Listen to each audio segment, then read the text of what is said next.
உச்சநீதிமன்ற தீர்ப்புக்கு பிறகு தமிழ்நாட்டில் பல்கலைக்கழக துணைவேந்தர்கள் நியமிக்கப்படுவார்கள் என மாநில உயர்கல்வித்துறை அமைச்சர் விஸ்வநாதன் தெரிவித்துள்ளார்.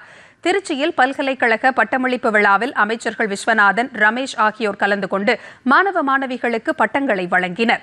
பின்னர் செய்தியாளர்களிடம் பேசிய அமைச்சர் விஸ்வநாதன், தமிழ்நாட்டில் பல்கலைக்கழக துணைவேந்தர் நியமனம் தொடர்பான வழக்கு உச்சநீதிமன்றத்தில் ஜூன் 29ஆம் தேதி விசாரணைக்கு வர இருப்பதாக தெரிவித்தார்.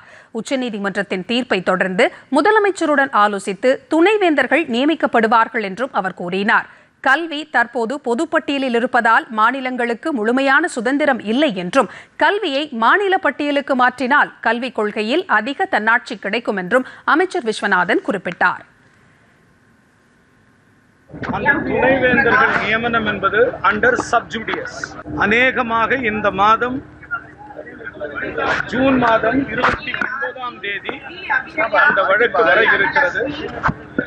அந்த வழக்கினுடைய நிலைத்தன்மை பொறுத்து வெகு விரைவில் உயர்கல்வித்துறையும் மாண்புமிகு தமிழக முதலமைச்சர் அவர்களும் கலந்து பேசி விரைவில் வைஸ் சான்சலர்ஸ் தமிழ்நாட்டில் உள்ள பல்கலைக்கழகங்களில் அறிவிக்கப்படும் என்கிற செய்தியை நாங்கள் தெரிவித்துக் கொள்கிறோம்.